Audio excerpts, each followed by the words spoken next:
There it is. Okay, okay. So StreamYard just let me know that I'm live. Now I just need for YouTube to let you know that I'm live, and then we get to do it all over again. Another episode of VypDrive is live. We got Will Barlow out there. How you doing, Will? What's going on, man? Alex Jackson's in the cover. What's up, Alex? How you doing? We got Joseph Hardison. What's up, Joseph? Going on? What's going on? Gwendolyn G is out there too. What's up, Gwendolyn? How y'all doing? Gonna give y'all a couple of minutes to file into the streamer here, and then we'll begin. All right, YouTube just sent out the notification, so all of Vipe Nation now knows that we are live. El Jefe's out there lurking. My head of security on deck. That's what I'm talking about. I like it. I like it. There we go. There we go. Okay. All right. Oh, we got Ronaldo out there. Technically, oh, we got all the people. There we go. Okay. Okay. The chat is starting to fill up. Okay. All right. All right. Cool. Okay. Got that notification. We about to go live then. All right. Simply popping back. Oh, you know it's serious. And Simply Pop makes an appearance. Oh my goodness. All right. So we got enough people in the chat to start this party. So let's go to work, baby. What is it? 87? Yes, goddamn. I'm losing count. It's 87. All right. Whoo, boy. So many live streams. So many live streams. So this is VypDrive episode 87. And with episode 87 brings one of the most original, hilarious tech creators to the podcast. He is Farouk, but you better know him as iPhonedo. And he's next on VypDrive, which starts now.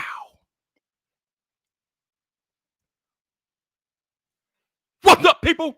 This your boy Viper, the man about tech, and welcome back to another episode of VypDrive. This is the podcast about tech, hosted by the man about tech.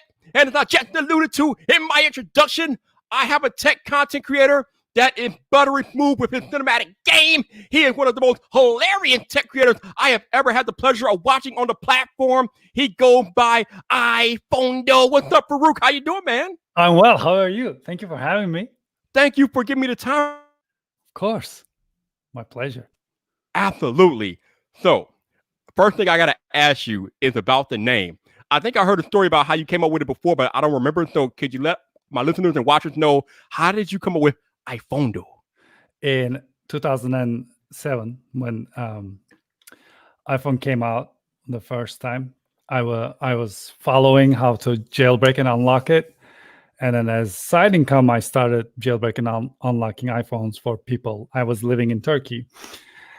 So I needed a name. I needed a website that, that kind of tells people that I break the iPhones.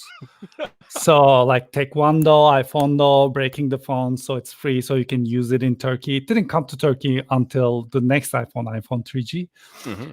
So that's how it started. Nothing was planned. I had a website named Nokia Turkey before that, and I had a website dedicated to Samsung, Sony Ericsson as well. So I was always interested in this, but I didn't know YouTube was going to take off. So here we are. If I knew, I would have picked a better name. I don't know, man. That name is pretty unique. I like the name. So you did an excellent job with the name, man.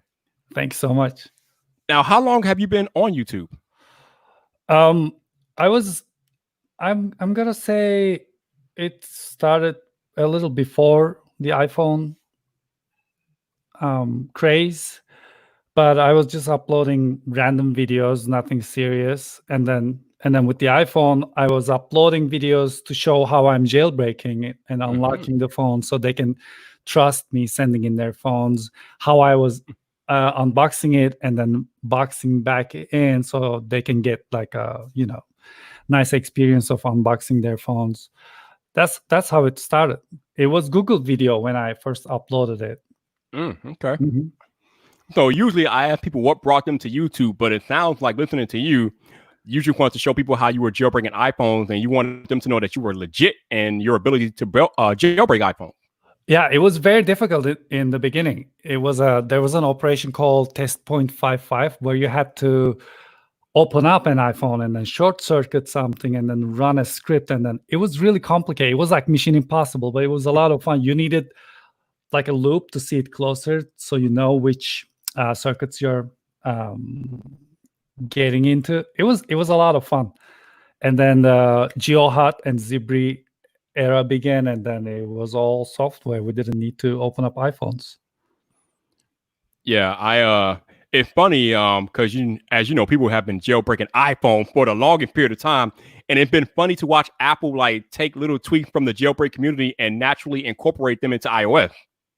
Failing upwards. That's one way to describe it, definitely, man. Failing upwards. That's a good one. But it's funny because one of the main things that I've complained about for the iPhone for the past couple of years now is the lack of true multitasking. We got no multi-window support, no picture-in-picture. So I'm kind of hoping with iOS 14 that at least one or both of those features will be introduced to the iPhone, because we know they already have it on iPad, but for whatever reason, they're just absent from iPhone. And I don't understand it, Farouk. I don't understand. I don't understand. I'm sure they have a legit explanation, like maybe courage, or I don't know. Something like that. I love Apple. I love how they wait and perfect things before perfect as much as they can, and then give it to us, and then we go through it. And as soon as we find something, we're like, that's wrong. This is wrong. Ha ha. But multitasking would be, if they can make it useful on this screen, I think it's time. It's long overdue. Yeah. So I know you're a big iPhone fan, but what is your experience with Android? Do you use Android devices? I do use Android devices. Google's Pixels are my favorite. Mm-hmm. And then I always get the Samsung phones. I like them a lot. They're very good looking, fantastic phones. I just love them. But now that Sony Xperia 1 Mark II, we gotta see that. I'm very excited about that. I feel like that may be the first phone that has the best camera quality. It looks very exciting. I cannot wait to get it. I set an alarm so I can do the pre-order as soon as it opens up. Yeah, I don't have too much experience with Sony devices. I mean, you really can't get them from any carrier stores here in the US, and Sony doesn't really market them at all. But I know in the past, I mean, a lot of people have enjoyed them. And if I remember correctly, Sony was the first OEM that came with a 4K screen on their smartphone. So they are definitely doing things in the smartphone department. They just don't advertise it at all. I mean, years and years ago, before all the iPhone and everything, when it was Sony Ericsson, I remember having a phone that had a focusing 3.2 megapixel camera that was also able to shoot videos, and it was really good quality. So I don't know. I want to see what they have now.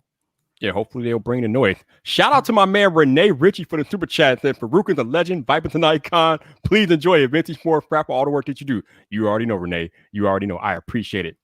And shout out to the 33 of you all that are currently watching the podcast live on YouTube.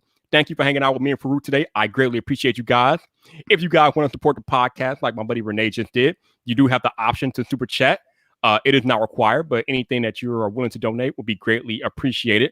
Also, if you don't want YouTube taking 30% of your super chat donation, you can buy me a coffee. The link for that is in the description. You also can become a channel member if you want to do that as well to support the channel. But again, none of this stuff is required. I just appreciate you guys rocking out with me each and every live stream that I do. So thank you very much. For those of y'all listening on audio only, thank you for listening to the podcast this week. If you want to support the podcast monetarily, there will be links in the show notes for you to do that. Also, if you happen to be listening to this podcast on Apple Podcasts, please consider leaving a rating or review as to help more people discover the awesomeness that is VypDrive. So thank you guys for rocking out on audio. I appreciate you. So okay, so you know what, Farouk? Let's talk about the Galaxy S20 Ultra. I think I saw a video too on your channel about this device. Yeah. I got it here in hand. I like it. I enjoy using it on a day-to-day basis, but they really, really dropped the ball on this particular device, Farouk, because as you know, the camera is not what they're making it up to be. All the marketing, all the sales pitches went for the camera, but they failed at autofocus. What happened with this, man? What happened? They took I feel I'm not really the most educated person to talk about this, but their sensor is a very tricky sensor. That array they have is really good, but it also requires the best light to get a decent photo out of it.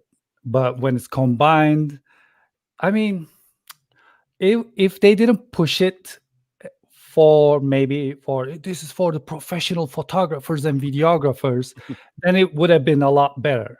But they pushed it so much that as soon as we got it, all of us wanted to see what it can do, and it cannot do a lot of things when you really compare it to a simple camera or anything else.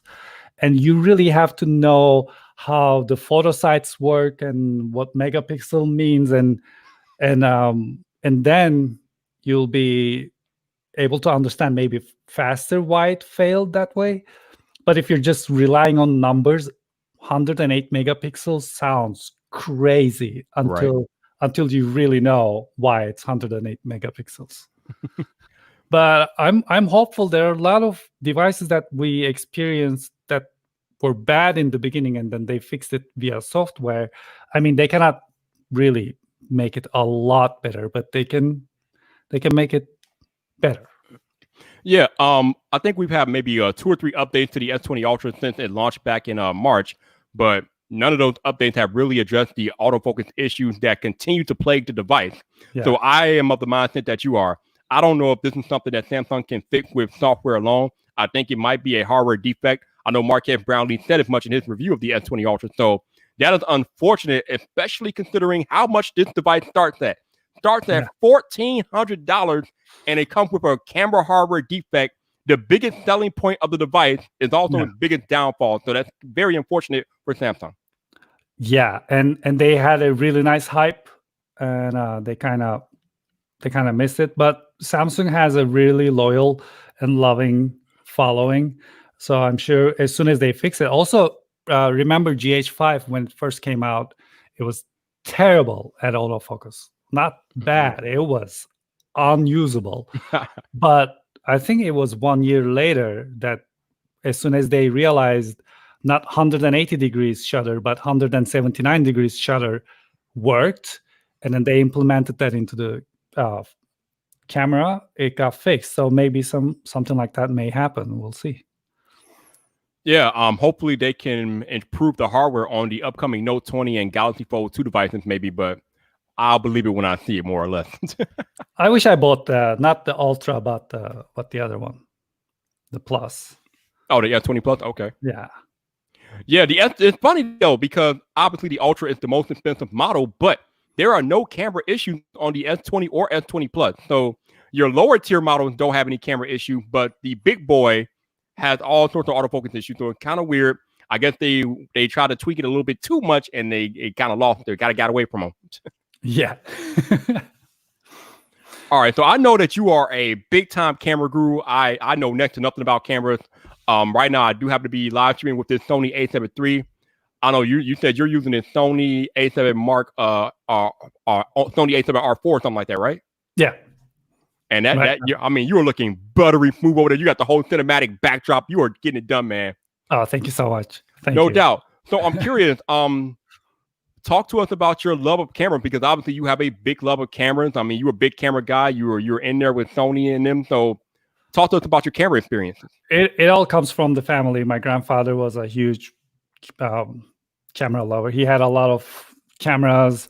He loved taking photos, and his brother loved computers. So in that combination just started building on me. And I used to grab my Olympus OM2 and just go to car shows and take car photos and see what I can come up with. And slowly but surely, it all came together. And I love music, and I love making music. So they all got together at one point, and I found an outlet on YouTube that I can, make all of that happen. And cameras are a huge part of it. Absolutely. So we know that Sony just announced the ZV-1, which you did a video on, which I watched. Very good video, by the way. So talk to us more about this new camera from Sony, the ZV-1. And he has it in his hand. For those of y'all listening, he has the ZV-1 in his hand right now. This is something I wanted for so long, and I'm so happy they made it happen, because I used RX100 series cameras a lot on my channel when my channel was first beginning, when it was growing up, when I didn't have a lot of income to spare for my channel. I was using Sony RX100, and it's a difficult camera to use, and there are a lot of things I did to tweak that. I used cooling fans, I used external power, and I just made it work. But I was always complaining about it. I wanted a microphone in, I wanted a better battery life, and if possible, no overheating.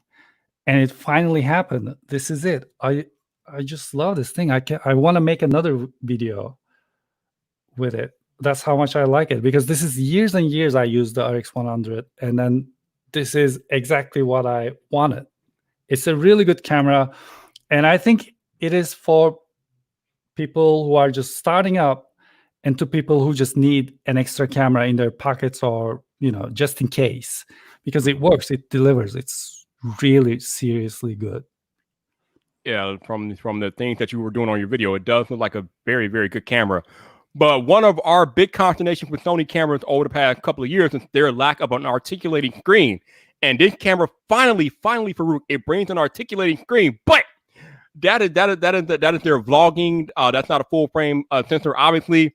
When are they going to bring an articulating screen to their full frame camera, Farouk? When is it coming? Is it ever coming? Well, if after this it's not coming, then we're gonna go and talk to them in person.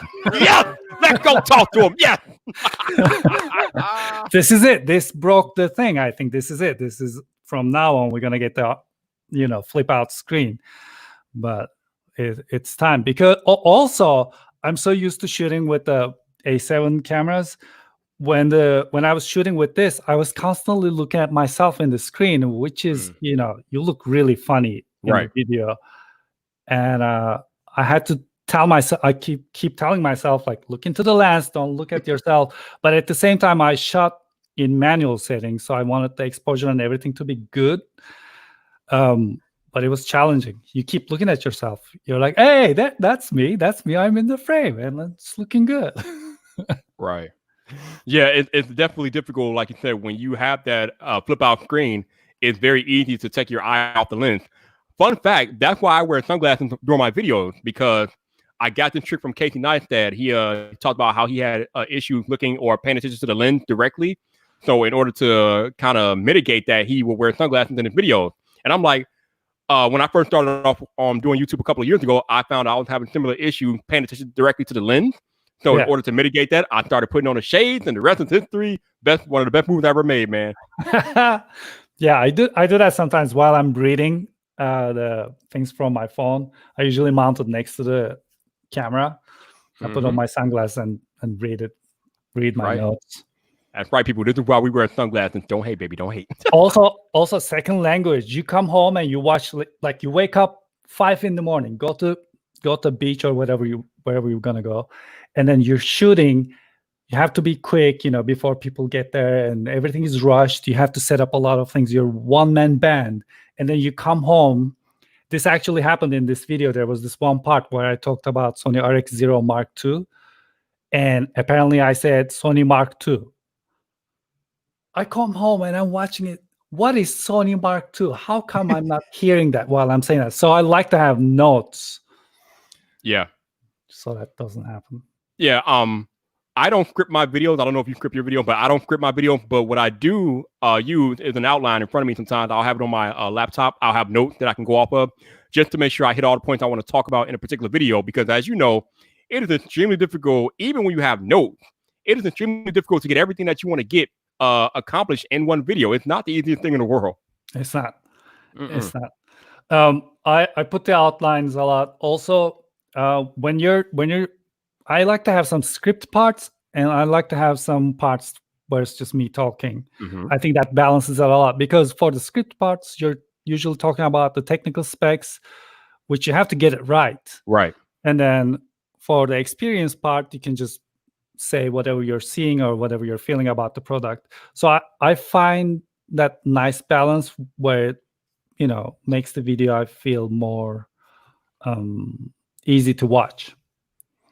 Yeah, I think for me personally, if I just want to be as natural and authentic as possible, and in order for me to do that, I want to make sure that whatever I'm saying is coming directly from me and not a piece of paper and things like that. Because it's funny, like when big time celebrities or athletes get in trouble and they're going to the podium and reading these prepared statements, and it sounds so monotone and robotic, and they're not even taking it seriously. I hate that. Yeah. And the one thing that I told myself, Farouk, is that I will never sound like that in my YouTube videos. I will make sure that I just, whatever I do, it's coming directly from me. There's no script, no nothing. Just let me talk directly into the camera. If I need notes, I'll use the outline and things like that, but none of the script and stuff. Now, there are people that can script very well and not sound like those athletes, but for me personally, I just feel like it's more natural and authentic for me if I don't script.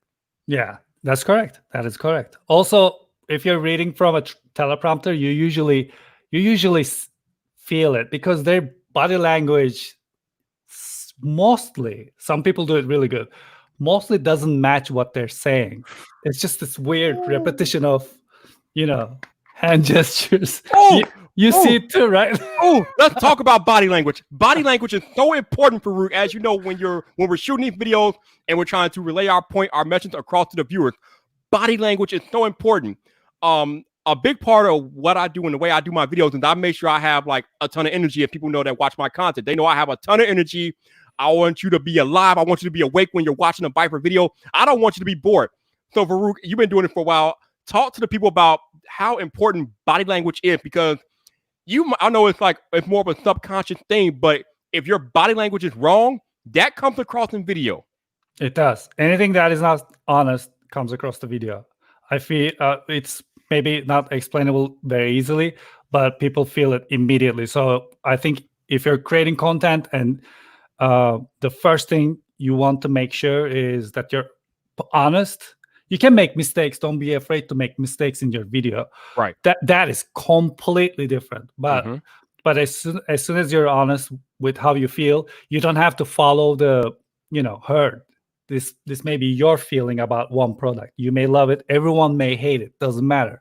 Right. But yeah, the way you deliver it, it is one art form, right? You're in the end, what you're making on this platform is entertainment, and it has to all come together. Not the recipe has to be right, and body language is a part of it.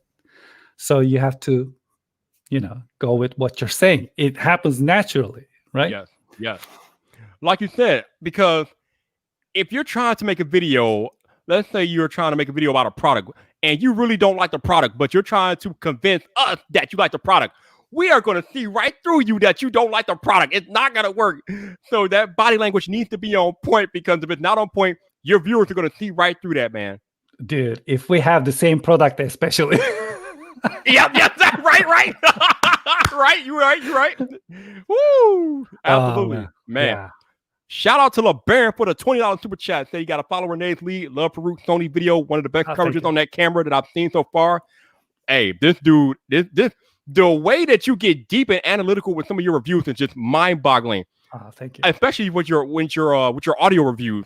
Like all these little special instruments that you use to measure decibel levels and maybe heat and things like that. You are very technical and analytical with your videos. Thank you. I think we must come up with ways to show people what is really happening, because I think there's a fine line between us and telemarketing. We're not telemarketers. We're really close. It may look really close, but us is, we are friends, and we're sitting at a table, and you're asking me what I think about the headphone, and if I can't, give you the headphone, what's the next best thing I can do? I can just record the audio and show it to you instead of just saying, "Hey, it sounds amazing." Honest review.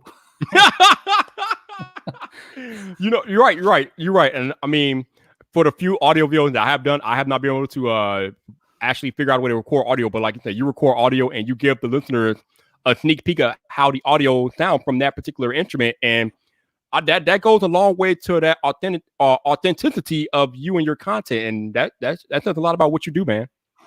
Yeah, which also leads you to learn why some people watch the videos. Some people watch the videos to validate their own decisions. Oh yes. So if you're reviewing something, maybe they just ordered, or maybe they just love, or they're fans of that brand or whatever. And if they don't like what you're saying, even though it can be true, they don't like that. So get ready to feel that fire. Oh God, yes. The amount of people that come to a video for self-validation of their purchases is mind-boggling. And like you said, when you don't feed their need for validation, they will come after your neck in the comment section. They don't mess around. Yeah. No doubt. So I got a quick question for you before we move on to further topics. When you originally DM'd me a while ago, you said that you found me through one of my Rich Wallet videos, right? Yes, I'm glad you brought it up, because I was going to bring it up. Yeah, let's talk about that, because when people find me, it's usually through like an actual like tech video, but you found me that way. So how did that all come about?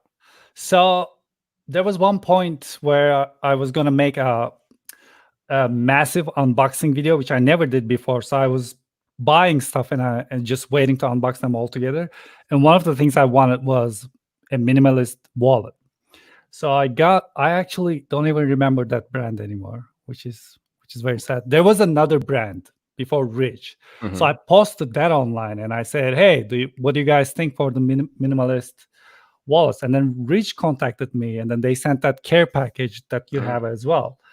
After they sent it, I went online to see, how the reviews are. And I found I think it was 1 year after video. Right. Where you were like, this is still standing like it's day one. And I was like, that's amazing. Yep. Yeah, that's amazing. And then the wallet arrived, and I don't know where it is right now. It's probably over there. Yeah. But, oh man, that thing is amazing. I don't know how I lived without it until right. Yeah, so small. I think for 1 month, it made me feel like I forgot my wallet at home. Because you don't feel it. It's so good. It's like you said, it's so good. It's so minimal, right? It holds like I think 8 to 12 cards. It has the money clip or the cash strap. I use the money clip. I like feeling like little mob balls when I'm walking around, things like that. But it's so small, and like you said, when you have it in your pocket, you barely notice it's there. And it's such an excellent way to carry all your important identification cards, business cards, banking cards, things like that. And it doesn't take up hardly any space in your pocket. I love those wallets, man. Yeah. And also on the side note about your energy. So my channel was in Turkish until 2014. Mm-hmm. And the way I opened up my channel was with a scream. I was screaming. And then that's how it began. I actually used to call it the viewer barrier, because I thought if you cannot take that, you will not like what you will see next. Right. And since it's my mother language, all the jokes and everything, I was much more able to do it. So when I've sensed the same energy with your channel, I'm like, yes. Yeah. Yep. I love it. Again, if nothing else on the platform as a creator, you have to be true to yourself and authentic with yourself, because that is how you end up making the best content. You can't worry about what people think of you, because if they don't like your content, then they can move on to somebody else. I can't tell you the comments that I get sometimes about why you don't talk normal, why you so loud, why you screaming, why you don't sound more sophisticated. And I'm like, listen, man, if you want another regular monotone tech channel, there's a whole bunch of them out there for you. I'm not the guy. I'm not going to change what I'm doing because you don't like it. There's a large number of people that love and like what I do. So I'm not going to change who I am because you're not comfortable. Just deal with it or move. Get out. Just get out. Exactly. Because then who you going to try to please in the end? Everyone will ask for something else, and you cannot be all that. You can only be yourself. And that's why we're here. Who's gonna watch me being me? That's all that matters. Right. And it's funny because like I've gotten to talk to so many bigger creators on my live streams and things like that. And I've only been doing YouTube for 3 years. And people like, and so I know I hear the whispers out there. People are like, how does this small creator getting all these big names to come through and talk to him? Because I'm true to myself and they appreciate what I'm doing on the platform, because I'm not trying to be like everybody else. I'm trying to be like Viper. It's like I always say on these podcasts, right? As long as I'm better than my last video, I am winning. That is all I care about. I'm not trying to be the next MKBHD. I'm not trying to be the next Austin Evans or Jonathan Morrison. I'm trying to be Viper. And Yeah. as long as my latest video is better than my last video, I am doing exactly what I need to be doing. That's all that matters. That's all we're chasing. No one Yep. is trying to be the next someone, because that someone already exists. We're trying to be ourselves, and that's the beauty of it. Absolutely. And your content, oh my God, I have never seen anything like you on the platform. Like you have a way of just integrating natural humor into your tech videos. Like I mean, I've tried to do it and I can do it a little bit, but nowhere to the level that you are able to do it. And it's like, it's not even over the top humor. It's just like natural humor that you are able to integrate into your content. I love it, man. It's amazing. Thank you so much. Thank you. Like I find myself laughing out loud several times watching your content because you are funny. That's all that matters. Like, that's all I want to hear. Absolutely, man. Absolutely. So I gotta bring up a couple of creators that you are close to that you know. A couple of my favorite creators on the platform, which happen to be Justine and Jenna. You recently last year went to their camera camp. So talk about that experience. It was really good. It was, oh man, I wish it happened again this year, but you know, the circumstances. Yeah. So the camera camp was such a good experience because on this platform, we are all together. We all know each other on social media. We sometimes, chat with each other and everything, but we are never spending time together back to back. Right. And in this camera camp, where I went to Sony Kondo as well, but that was more photography oriented, where I met a lot of photographers. It was great. It's so eye-opening to see how other people work and everything. So it was that for the videographer side, and working together with those people was completely life-changing experience, because then you understand you're not alone in this. You're not alone when you're sitting in front of your camera and you can't just come up with words to say, all that block you go through. It happens to everyone, the burnout. So there were nights where we sat down. This was all organized, of course, where we talked about burnout. There was a night where we talked about how to review products and still stay true to yourself or true to towards your audience. And it was so eye-opening and such a great experience, because you get to see how they work, how similar you are, and I loved it. Yeah, I watched some of the video from that camp, and you guys look like you were having an absolute blast. Oh yeah.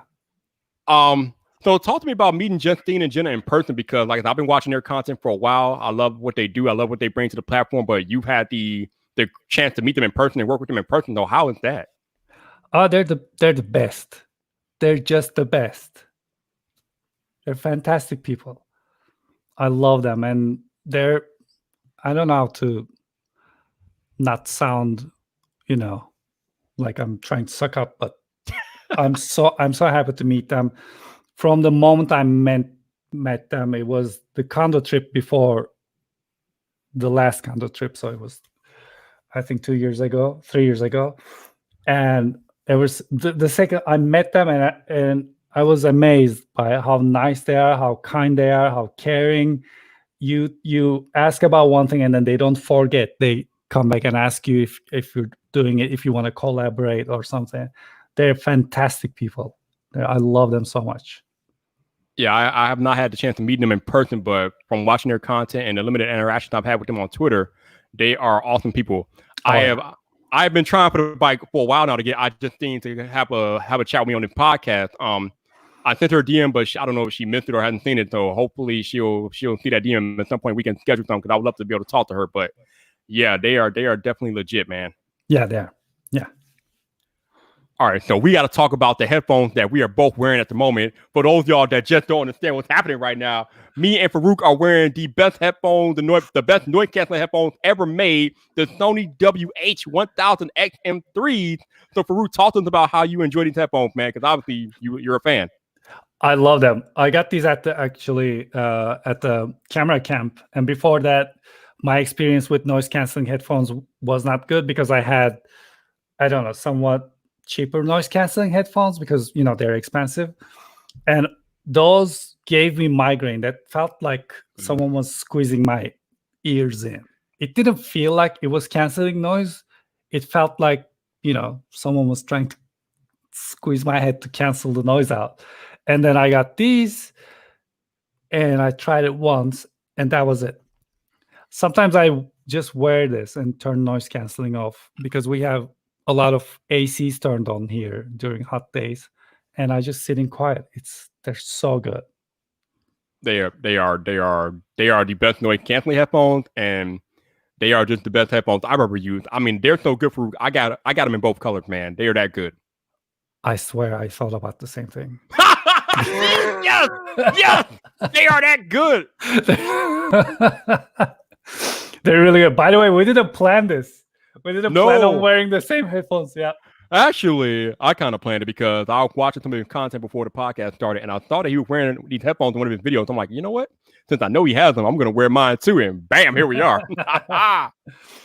Although, I'm going to put you on a little bit of a heads up here. In my hands here, I have the Soundcore Q10. These headphones are currently, I think, $40 on Amazon.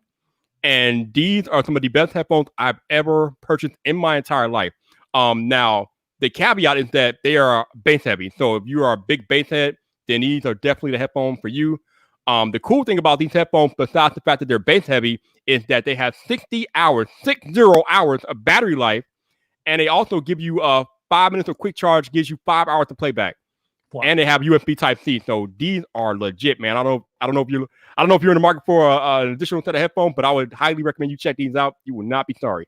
I will check it out. I'm not in the market for headphones anymore, but I'm in the market for headsets. So if actually anyone watching right now has a recommendation for a good headset that will work with my PlayStation, Xbox, and the PC I'm planning to get for gaming, let me know in the comments because I like to know. Now, speaking of gaming, I know you happen to be a gamer because I've seen some of the videos on your channel that you've done. I know you're a big fan of The Last of Us, so I'm guessing you're a PlayStation guy, right? Oh, yeah. I have both of them, Xbox and PlayStation. Also, you have both of them, okay. Mm-hmm. But am I right in assuming that you prefer PlayStation? Well, I cannot pick. They're both so good. When it comes to car racing, when it comes to Forza, I love Forza. I love playing Forza. Mm-hmm. I always pick, I have to pick Xbox. But if it's a deciding factor, I played Warzone both on PlayStation and Xbox, which is, I know if you're a hardcore player, you need your mouse and keyboard. But I like to chill on the couch and just relax. I preferred PlayStation's version. The controller felt more for me, if I may say. Right. Yeah. Okay. All right. And nothing wrong with that. You gotta work with what you gotta do what works best for you. Yeah. The PlayStation controller definitely has its advantages, and the Xbox controller has its advantages. So yeah, it's a good look, man. It's a good look. Exactly. Yeah. So I'm guessing you are going to be getting both the Xbox Series X and the PlayStation 5. I'm guessing, right? I'm not happy about it, but yes. my Ridge wallet is not happy about it. But it's gonna happen, yeah. You gotta do what you gotta do, man. You gotta do what you gotta do. The best way is wax off. They go on sale, you buy it, and then you're like, I gotta work for this. I gotta make the money back. Yep. There you go. So as you were talking about earlier on this podcast, you are into music and you make music. I listened to a couple of covers that you did on your channel where you were sitting back playing a guitar. I think you made the cover for the Last of Us theme song, things like that. So do you play any other instruments besides guitar, or is it just guitar? I heavily play guitar. I play some keyboards. I play bass, but that's pretty much it. I can program the rest, but I cannot physically play. I can make up stuff maybe on drums, but I will not call myself a drummer. On iPad, I play good drums. Yeah. Oh, I'm glad you brought up iPad because that gives me a chance to talk about probably my favorite product of 2020 right now. Mm-hmm. This Magic Keyboard, Farouk. Oh my God. Yeah. This thing is amazing. I think you did a video review, but I haven't had a chance to watch it yet. But tell us your thoughts about the Magic Keyboard because I love this thing. It really changed the iPad. Mhm. It really did. When I first got the keyboard folio, that to me that changed the iPad a lot to have a physical keyboard under your hand that just goes away. But when I got this with the trackpad, Mm. it is so good. The only problem I had was the battery life. Yes. But then I turned off the backlit keys light, and now it's lasting surprisingly a lot longer. But now my screen almost doesn't have fingerprints on it because I'm constantly using the trackpad. Yeah, I mean, it's interesting because obviously with a keyboard, you would expect to touch the iPad left, but with that trackpad, I am really surprised at just how much less I have to touch the iPad, and I like it. I enjoy it. Yeah. It's kind of weird, when you have a touch tablet that you would enjoy not touching the tablet as much, but the trackpad is so intuitive. It works so well that I actually find myself enjoying not having to touch the iPad as often. Also, I feel like once your hands are set on a keyboard, you don't want to lift your hand and touch the screen. Yeah. That's why I felt there should be more shortcuts we can put into this system, so I can have a dedicated key for turning up the volume or turning up the brightness or other stuff. And I hope maybe with iOS 14 they'll bring those iPad OS 14 they'll bring those to the iPad. Yeah, it's definitely possible. I mean, good Lord, the iPad has ascended so much in the last 2 years that I don't know what more they can bring to iPad OS, but I'm pretty sure they will come up with something over there. Definitely. Yeah. So we got a question in the chat. LeBaron wants to know, you play bass. He wants to know 4-string or 5-string. I played 4-string a lot, and I didn't have a good bass while I was playing the bass. Now we have an I think it's Ibanez bass here, but I want a Music Man a lot, or I want a Modulus. It's a bass players probably know. Modulus had a model called Flea. It's the ugliest bass I have ever. It is so ugly. I want it. That has to, especially it had a green one. They don't make it anymore, so you gotta buy it secondhand. Mm-hmm. The second it comes in a nice spot in my life where I can spend that money, I'm gonna get that bass. Nice. Yeah. So, what is your current smartphone of choice at the moment? I use a 11 Pro Max. Me too. Obviously I have the S20 Ultra too. But yeah, the 11 Pro Max. Now did you pick up an iPhone SE? I'm guessing you did, right? I did, and I want to do like a video 1 week with iPhone SE because I want to see what it's like to go back to a tiny phone. I did it with the first when first AC came out, and it was a lot of fun. And once you get used to just holding it in one hand and holding your coffee in the other hand, it was a great experience, and being able to reply a text. But now we're not going outside that much, so even if I want to do 1 week with iPhone SE 2020 experience, I'm sitting at home, so that's not really an experience. Right. I'm kind of delaying it a little bit. Okay. But what are your overall impressions of the SE? Because I mean, for the price and the value, I think it's amazing. Isn't it amazing? All that power into that tiny machine, and I don't know how they did it, but the camera seems to be really, really good, really close to iPhone 11. Yes. Pretty good deal. Like literally, you cannot tell the difference between photo from the SE and the 11 unless you zoom in. If you don't zoom in, they look almost exactly the same. It's crazy. Yeah. If you don't put the text next to it saying this is iPhone 11 Pro Max and this is iPhone SE, no one can tell the difference. No, they can't. No, it is literally that close. You're not kidding, man. You're not kidding.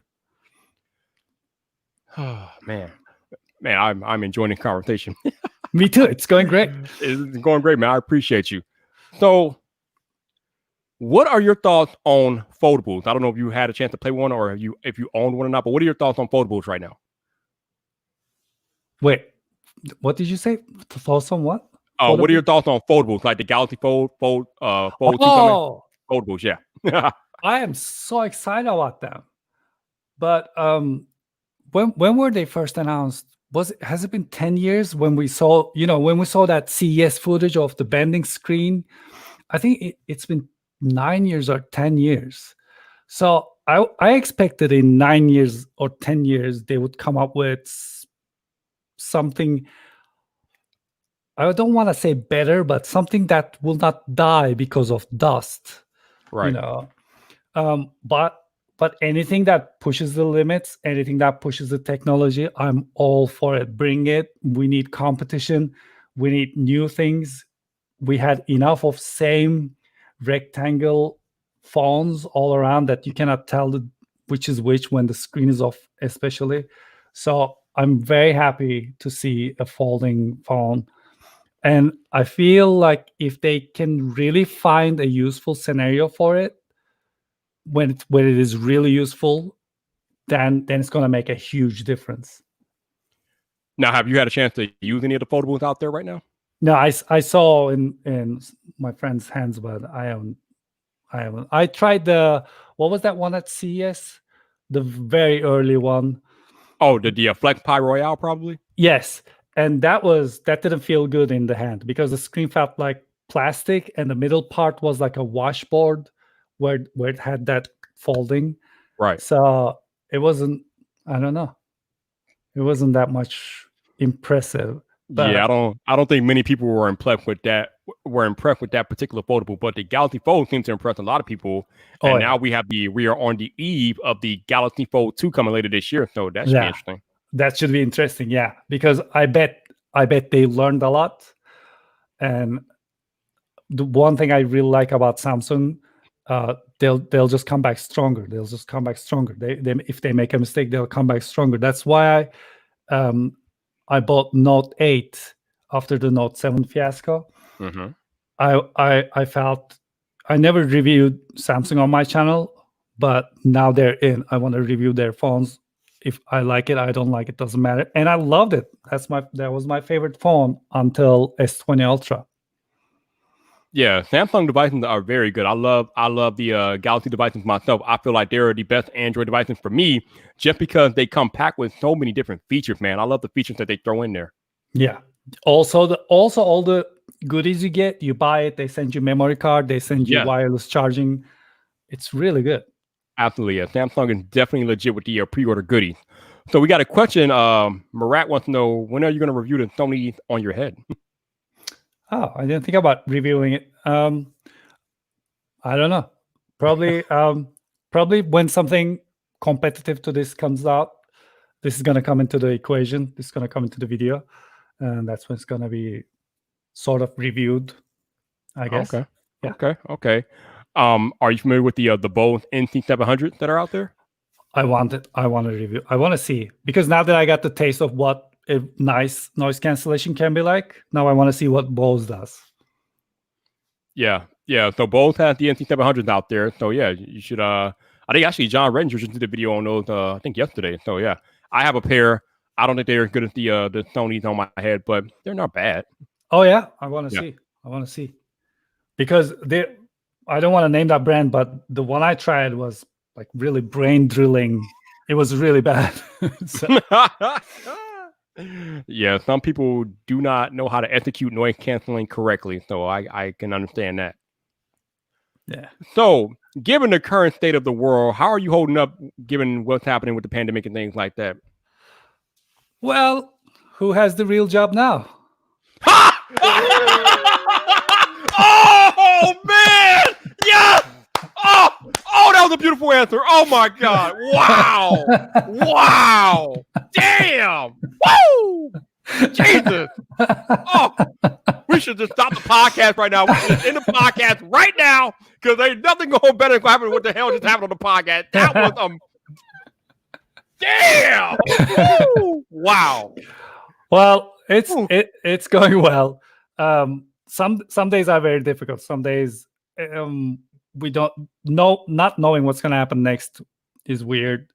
But me and my wife, we both have been working from home already, so not much has changed. But of course, there were days where we're trying to keep our feelings better. We tried to keep ourselves happy, and there were days where we were not sure what was going to happen next. But in the end, yeah, we're good. We're good. Everything's good. We feel like we're taking it as seriously as we can, and we're doing our part as much as we can. No So, doubt. yeah. I'm glad to hear that you guys are doing well, man. How about you? I'm doing okay. I mean, my life hasn't really changed much. I mean, I do have a 9 to 5 job where I used to have to go into the office every day, but obviously that has been tabled for a while. Luckily, I am fortunate enough to still have a job that allows me to work from home. So I'm working from home during the day and then doing the YouTube stuff somewhere in between there. But yeah, I've been at home for the last 2 months and probably gonna be at home for the foreseeable future. And yeah, it's been my life for me really hasn't changed much. Yeah.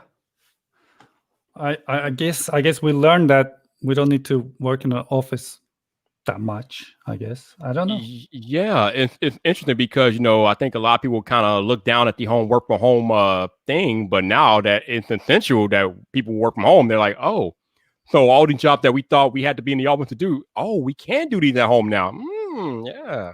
Wasn't it amazing what happened with the pollution? Suddenly the sky was, in a couple of days, the sky was the bluest in Right. Los Angeles, especially. We rarely see the real blue sky, Right. and it was the bluest sky. The clouds were ridiculous. We were amazed looking at it through our windows. But think about that. That is crazy that all the pollution that is non-existent now because people are at home. Yeah, and it's sad to think about how much we are practically destroying the planet just living our daily lives, but it's the truth. It is the truth, and it was amazing way to see. It was we have to wake up about some stuff, I guess. Yeah, that's crazy. So, we're about halfway through 2020. So I'm curious to know what tech are you looking forward to for the rest of the year? Well, I actually wanted companies to challenge themselves during this pandemic and maybe delay everything 1 year and try to make what we already have better via software. A part of me really wished, what if they've put all their energy, for example, into iOS 14 to make what I have a significantly better phone than it is. But of course, that's just me imagining it. All these, releases and everything, they're planned way ahead. So it's not easy to do it just like that. But instead of releasing new technologies in this year, I wanted companies to maybe combine their powers with what they did with the tracking, with the COVID tracking thingy, and help us with the products we have. I don't know if I screwed that sentence in English, but no, I get you. That's what I want. But for the second half, which my birthday is coming up, so let's see what Sony has with that Xperia phone. I'm hoping Samsung releases a phone that does what they say it does. And then I'm excited about Huawei. Always excites me. And then hopefully iPhone. I don't know what they're gonna do with the new iPhone.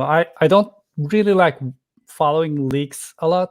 It just kills all the fun for me. Oh, okay. But you cannot escape it, so you see it. Yeah, leaks are everywhere. As it relates to iPhone this year, leaks are practically everywhere. It's hard to get away from everywhere. Yeah. So speaking of the new iPhones this year, one of the big rumors that may or may not happen is the iPhone adopting a 120 hertz refresh rate. I am of the mindset, Farouk, that I don't think that the 120 hertz refresh rate is that big of a deal because it doesn't really fundamentally change the way we use our phones. Yes, it feels nicer than a phone that's running 60 hertz, but it's not a big deal. What are your thoughts on the 120 hertz refresh rate? Do you think it's a big deal or do you think it's overblown? I agree with you. My iPad I don't see my iPad's refresh rate at all.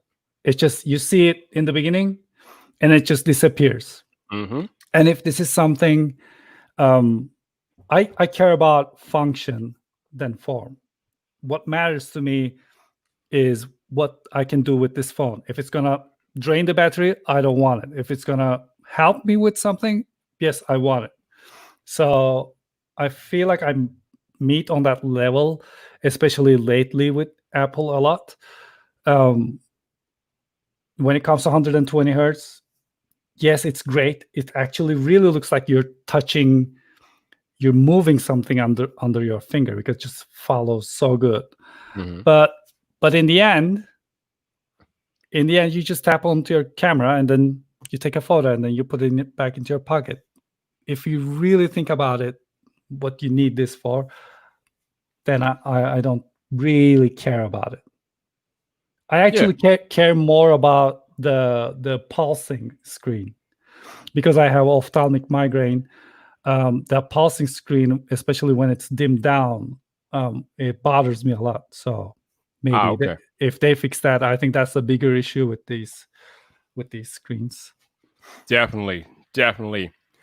Farouk iPhonedo, thank you for joining me. Awesome conversation, Thanks man. so much. Thanks so much. This is fantastic. Man, had a blast. We got to do it again soon sometime, man. Absolutely. Before we get out of here, let the people know where they can find you. They can find me on Twitter. It's the iPhonedo. It's at iPhonedo.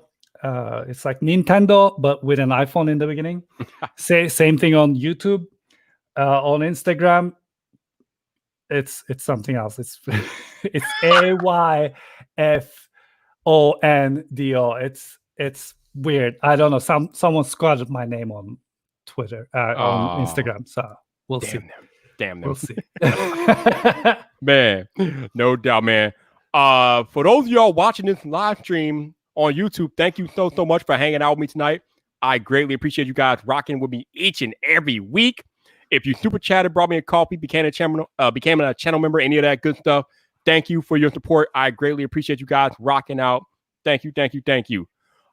For those of y'all listening on audio only, thank you for listening to another edition of VypDrive with my man iPhonedo. Again, if you guys want to support the podcast monetarily, there will be links in the show notes. Also, if you want to follow iPhonedo across the social medias, all his information will be in the show notes as well. So go down there and peruse those at your leisure. If you happen to be listening to this podcast on Apple Podcasts, could you please consider leaving a rating or review as to help more people discover VypDrive? That will be greatly appreciated. And yeah, that's gonna be about it. Actually, I don't know if you have a few more minutes, Farouk, but if you guys have any questions for my man, let me know. I mean, it's kind of sad that it's over with, but bring it. Yeah, if you guys have any questions for him, let's see what we got. We'll stay here another 10 minutes or so, answer any questions, and then we'll send them on their way because I don't want to hold them up. But yeah, fine. You guys got questions? Let's go, baby. Let's go, man. Dude, I love these headphones. These Sony's, man. Oh my god, these headphones are so good. It's so good. So good. What do you expect from the rest of 2020? What technology do you expect? What do I expect? Well, we know that next month. In August, Samsung is having their Unpacked event. So we'll get the Note 20, 20 Plus, and then the Fold 2 is coming. I'm really interested to see about I'm interested in the Fold 2. A lot of our friends love the original Galaxy Fold. So I am greatly interested to seeing what they're going to bring with the Galaxy Fold 2. Especially considering it might have an S Pen with it too. So that's going to be uber interesting to me. Yeah. As far as iPhone goes, I don't think we're going to get any major surprising with iPhone. The iPhone is what it is at this point. Unless they add picture-in-picture, obviously I'll get one, but I'm not all that excited about the new iPhone. Mm-hmm. It is what it is. Yeah. Okay. Yep. Yeah. All right. Marat wants to know, are you going to continue streaming on Twitch? Yes, that's one of the plans now. I'm trying to get a system where I actually, consistently stream on Twitch and play Warzone. I got stuck to that game a lot. I love that game. Yeah, that seems to be the new popular thing online, Warzone. Either that or Animal Crossing. Yeah, that or Animal Crossing. Yep. Yeah, I don't know Animal Crossing. I never played it, but I played PUBG. I played a little bit Fortnite, and I used to play Team Fortress a lot. So I liked PUBG a little bit, but there's something about this Warzone. It's so endless fun. I don't know. I can't get enough of it. Yeah, a lot Well, of people well are done. Well a lot of done people game. are rocking out, no doubt. Tech Fleet wants to know, why did you decide to do your videos in a dark environment? Oh, I don't have enough lights. Simplicity. Hopefully that's gonna change. Hopefully that's gonna change. No, but I mean, but the atmosphere that you create, obviously, like you said, it's amazing, man. The cinematic touch you got going on, it's A1, dude. Oh, thank you. All right, Simply Pop wants to know, what do you think of the Jailbreak community in 2020? I'm guessing that's supposed to say. I'm really happy with the new Jailbreak that came out. I think it should happen. I think it's great for the consumer in the end. I think all of this should happen, and then we should learn from it. See, there you go. and get something out of it. So I support it. Now, do you think that it really still needed to be able to jailbreak an iPhone? Because I mean, I would think that most of the features that we could want are on iPhone without jailbreaking them. But do you still think there's a need for jailbreaking? I haven't jailbroke an iPhone, I think, since 3GS, because I never needed it. I never needed a feature that you can get through jailbreak. I didn't want to have, I don't know, different icons. I didn't care. Mm-hmm. I cared about the function, and yeah, that's it. But in the beginning, yeah, if you want to use it in another country, it needed to be unlocked or jailbroken. Yeah. All right, Farouk, what is your opinion about popcorn? Popcorn, I hate it. Who asked that? I hate it. Why? Oh, Farouk. Oh, you're killing us. Oh man, we got a big popcorn owner in the community. He inquired about sending you out some popcorn. This popcorn good though, man. No, let me tell you one thing. You go to a movie, you're watching in, I don't know, biggest screen, the best sound and everything, and then there's popcorn making that hiss sound like. No, actually, I should correct myself. I like popcorn. I don't like it having it while watching a movie. Oh, okay. Yeah. So well, if you like popcorn, my man LeBaron Burton, who happens to be in the chat, he is the owner of Popcorn World. The dude has 250 flavors of gourmet popcorn, and let me tell you, dude, this popcorn is delicious. Ooh. I mean, he has flavors of all kind. He's asking me if you want him to send you some. He will send you some. He'll just send you some, dude. I would love it. Yeah. No issue. I mean, I've had some of this. A lot of the tech community has had this popcorn, and we can't stop talking about it, man. So, okay, I believe you. I mean, it's good. For those of y'all that want to order some of LeBaron popcorn, I'll help me put the site up. I got it on the ticker here, doingtheworldoflavor.com. Go check out my man LeBaron. Like I said, 250 flavors of gourmet popcorn. Some of my personal favorites are cheese and Snickers. We got cinnamon toast crunch in there. Oh, love that. And barbecue popcorn. I think barbecue bacon popcorn. Oh man, just so many delicious flavors. So definitely go check out my man. No doubt, man. No doubt. All right, let's see what else we got here. All right, Janosa says, what is tech from the app? What is tech from Apple you are most excited for to come out, and also one thing outside of Apple, and why? I'm very excited about. I love AR. I want to see more AR things. Yes. I mean, VR is good, but I feel like AR is the future, and AR is going to change a lot of things. So anything that implements AR, I want to see it. This can be from Apple. This can be from another company.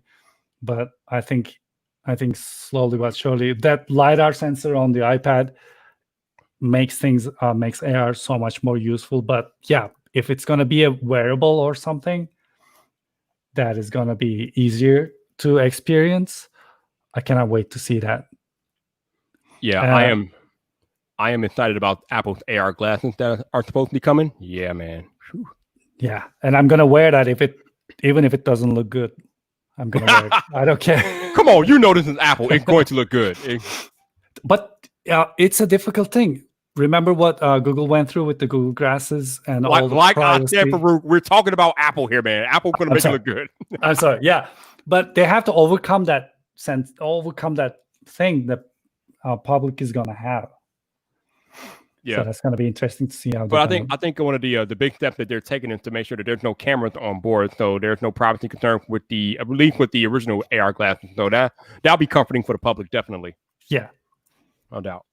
And on that note, we're gonna get out of here, you all. Thank you for hanging out. I appreciate you all. But until the next time, people, this your boy Viper, the man about tech.